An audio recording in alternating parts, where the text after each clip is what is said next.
Hello everyone, आप सबका फिर से स्वागत है मेरे चैनल पर। और आज की इस वीडियो में हमारे इस कोर्स की जो अगली वीडियो है उसमें मैं एक बहुत ही इंटरेस्टिंग टॉपिक पर बात करने वाला हूं। ये एक कॉमन एरर है, एरर मान लीजिए, या फिर एक ऐसी चीज जो एक बिगिनर हमेशा इग्नोर कर देता है। मोस्ट ऑफ द केसेस में ही और she tends to ignore this thing. तो चीज क्या है कि भाई जब हम वॉइस ओवर करने पर आते हैं तो बहुत सारी स्क्रिप्ट्स में इट इन्वॉल्व्स वॉइस एक्टिंग।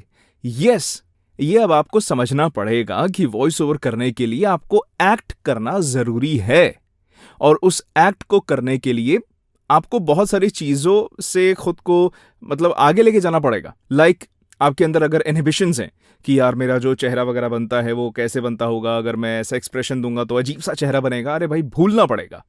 आप जब स्टूडियो में काम करेंगे तो बहुत सारे लोग आपके सामने हो सकते हैं, तब कैसे परफॉर्म करेंगे। अब मेन चीज क्या है कि अगर आपको इस चीज में इंप्रूवमेंट करनी है तो या तो आप थिएटर ज्वाइन कर सकते हैं, very good source to improve your acting skills, या फिर आप देख देख कर सुन कर सीख सकते हैं। वॉइस ओवर में रिकॉर्डिंग करना जरूरी है, परफॉर्म करना जरूरी है, बट बहुत मैटर करता है कि आप कितना सुनते हैं। तो औरों को सुनकर आप बहुत जल्दी सीख पाएंगे। तो अब बात करते हैं उस मेन एरर की जो इग्नोर कर दी जाती है, जो चीज, that is putting in correct emotions along with voice acting. मैंने ये चीज नोटिस करी कई स्टूडेंट्स में भी, और आप जो वो अपने ऑडियोज भेजते थे उन रिव्यूज में भी, कि आप सभी का ना ध्यान स्क्रिप्ट में बहुत होता है। You are too much involve in the script कि लिखा क्या है, और आपका पूरा ध्यान होता है अच्छा मेरे एक एक वर्ड सही निकले और उसके बाद प्रोनाउंसिएशन सही निकले।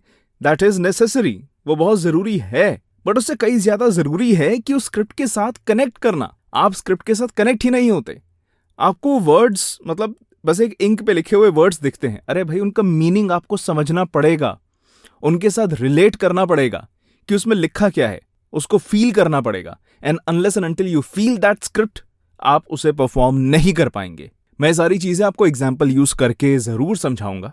तो पहले अगर हम एक लाइन लेते हैं, मैं आपको एक लाइन पढ़ के बताऊंगा, आपको जस्ट फर्स्ट डिसाइड करना है कि उसमें किस तरह का इमोशन जा सकता है। लाइन कहती है कि भारत ने G20 समिट का आयोजन किया, लेकिन ये तो बस एक शुरुआत है। मेरा देश बढ़ रहा है और जल्द ही हम दुनिया की एक स्ट्रांग इकोनॉमी बनकर उभरेंगे। हम ऑलरेडी स्ट्रांग हैं, but one of the strongest. तो अब इस लाइन का जो मतलब है वो क्या समझ में आता है आपको, किस तरह का इमोशन जा सकता है। इसमें जाहिर सी बात है, आपको एक प्राउड फीलिंग जा सकती है, एक हैप्पी फीलिंग जा सकती है। बट कई बिगिनर्स क्या होंगे, अच्छा ये ऐसी लाइन है, ठीक है, इसे नॉर्मल पढ़ देंगे विदाउट एनी इमोशन। या हम एक ही लाइन में एकदम ऑपोजिट इमोशन डाल के भी देखते हैं कि कैसा जाता है। मैं उस लाइन को अलग अलग इमोशन में बोल के आपको बताऊंगा, और आपको ऑब्जर्व करना है कि उस पर्टिकुलर इमोशन में किस तरह से किसी वर्ड को बोला गया। Whenever you are performing, सामने वाले को लगना चाहिए कि उसका एक दोस्त, उसका एक जानकार उससे बात कर रहा है। उसको एक अनाउंसरी स्टाइल या फिर एक डिस्कनेक्ट वाली फीलिंग नहीं होनी चाहिए। हम किसी वर्ड को किस तरह बोलते हैं, या फिर हमारे इंटोनेशन क्या होते हैं, न्यूएंसेस कैसे रहते हैं, इन सब चीजों के फेरबदल से हम एक मीनिंग बदल देते हैं सेंटेंस का। अब इस लाइन को जो मैंने आपको एग्जाम्पल के तौर पर बताया था, उसे मैं बिल्कुल एक फ्लैट इमोशन में बोलता हूं, ना के बराबर इमोशंस के साथ। भारत ने G20 समिट का आयोजन किया, लेकिन ये तो बस एक शुरुआत है। मेरा देश बढ़ रहा है और जल्द ही हम दुनिया की एक स्ट्रांग इकोनॉमी बनकर उभरेंगे। इस तरह का फ्लैट इमोशन मोस्टली बिगिनर्स रखते हैं। क्यों भाई, इमोशन डालने में क्या प्रॉब्लम है। अब इसी को एकदम ऑपोजिट इमोशन में करके देखते हैं। इसको मैं एक सैड वे में लेकर जाता हूं। भारत ने G20 समिट का आयोजन किया, लेकिन ये तो बस एक शुरुआत है। मेरा देश बढ़ रहा है और जल्द ही हम दुनिया की एक स्ट्रांग इकोनॉमी बनकर उभरेंगे। इसमें क्या है कि एक सैडनेस थी आवाज में, और आपको ऑब्जर्व करना है कि सैडनेस में किस तरह से बोला गया। मे बी कहीं पर स्ट्रेच करा गया, थोड़ा पॉज लिया गया, थोड़ा पिच हमारी लो रही बोलने में, है ना। वहीं उसके कंपैरिजन में अगर हम यही एक हैप्पी टोन में बोलें या एक प्राउड टोन में बोलें तो कैसा रहेगा। पहली बात, अगर ऐसा बोलना है तो चेहरे पर स्माइल आनी चाहिए, वो नहीं आएगी तो नहीं निकलेगा। ओके, भारत ने G20 समिट का आयोजन किया, लेकिन यह तो बस एक शुरुआत है। मेरा देश बढ़ रहा है और जल्द ही हम दुनिया की एक स्ट्रांग इकोनॉमी बनकर उभरेंगे। Whenever you're performing, you're putting emotions, try to use your hands. आपकी बॉडी लैंग्वेज आपको बहुत हेल्प करती है to express more. और वहीं पर एक और लाइन है, हम देश की एक बेहतरीन छवि दुनिया के सामने रख तो रहे हैं, लेकिन असली मुद्दों पर चर्चा कब होगी? आए दिन दंगों के पीछे चर्चा कब होगी? देश में बढ़ती बेरोजगारी की चर्चा कब होगी? आए दिन बढ़ते अपराधों को रोकने के लिए ठोस कदम कब उठाए जाएंगे? अब इसी लाइन को अगर हम एक ऑपोजिट इमोशन में बोलें, हैप्पीनेस के साथ, हम देश की एक बेहतरीन छवि दुनिया के सामने रख तो रहे हैं, लेकिन असली मुद्दों पर चर्चा कब होगी? आए दिन दंगों के पीछे चर्चा कब होगी? देश में बढ़ती बेरोजगारी की चर्चा कब होगी? आए दिन बढ़ते अपराधों को रोकने के लिए ठोस कदम कब उठाए जाएंगे? अब जब वर्ड्स ऐसे हों और इमोशन ऐसा हो, एक पहली बात तो वर्ड्स और जो इमोशंस है वो ही डिस्कनेक्टेड हैं, एंड जब ये डिस्कनेक्टेड है ना, तो सामने वाला भी उससे कनेक्ट नहीं होगा। और यही आप लोग करते हैं कि करेक्ट इमोशन डालना जरूरी है। पहली बात तो इमोशन डालना जरूरी है और करेक्ट इमोशन डालना जरूरी है। अब वहीं पर इसे एक्चुअल जो इसमें इमोशन आना चाहिए उसमें बोलकर देखते हैं, और आपको ध्यान देना है कि अब किन किन चीजों को चेंज करा गया। ओके, हम देश की एक बेहतरीन छवि दुनिया के सामने रख तो रहे हैं, लेकिन असली मुद्दों पर चर्चा कब होगी? आए दिन दंगों के पीछे चर्चा कब होगी? देश में बढ़ती बेरोजगारी की चर्चा कब होगी? आए दिन बढ़ते अपराधों को रोकने के लिए ठोस कदम कब उठाए जाएंगे? ये क्वेश्चन था। क्वेश्चन का इंटोनेशन रहना चाहिए। कई लोग क्वेश्चन को क्वेश्चन की तरह नहीं बोलते। अब दूसरी चीज, इसमें अगर हमें थोड़ा सा गुस्सा ऐड करना है तो गुस्सा अगर आप जब भी अपनी पिच हाई करेंगे माइक से और थोड़ा पीछे हट जाइएगा।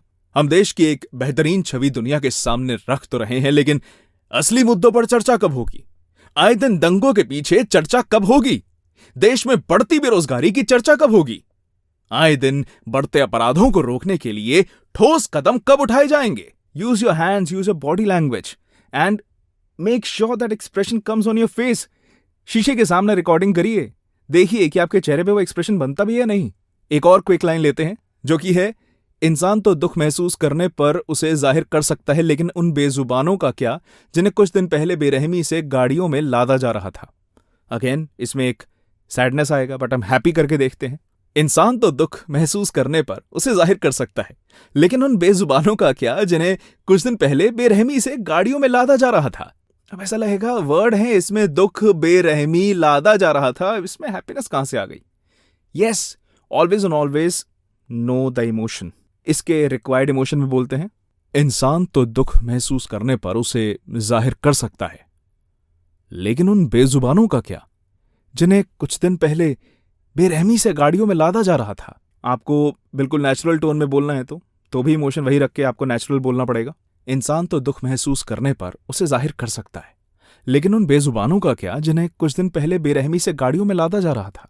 अब एक लास्ट लाइन है, भारत के साइंटिस्ट्स ने कड़ी मेहनत से चंद्रयान 3 मिशन को सफलतापूर्वक पूरा किया और पूरा देश ये खबर सुनकर खुशी मना रहा था। कई स्क्रिप्ट्स में ना उसके हिडन, मतलब उसके वर्ड्स में ही उसका मीनिंग छुपा होता है, उसका इमोशन छुपा होता है। खुश है ना, सफलता, ये सारे वर्ड्स किस चीज को डिपिक्ट करते हैं? Happiness, right? ऑपोजिट इमोशन में बोलते हैं, भारत के साइंटिस्ट्स ने कड़ी मेहनत से चंद्रयान 3 मिशन को सफलतापूर्वक पूरा किया और पूरा देश ये खबर सुनकर खुशी मना रहा था। अब देखते हैं, जब हम सैड भी बोलते हैं तो हमारे टेल एंड्स थोड़ा से ऐसे हो जाते हैं कि एक ब्रेथ का भी यूज कर सकते हैं सैडनेस में। सो इसी लाइन को एक्चुअल इमोशन में बोलकर देखते हैं, भारत के साइंटिस्ट्स ने कड़ी मेहनत से चंद्रयान 3 मिशन को सफलतापूर्वक पूरा किया और पूरा देश ये खबर सुनकर खुशी मना रहा था।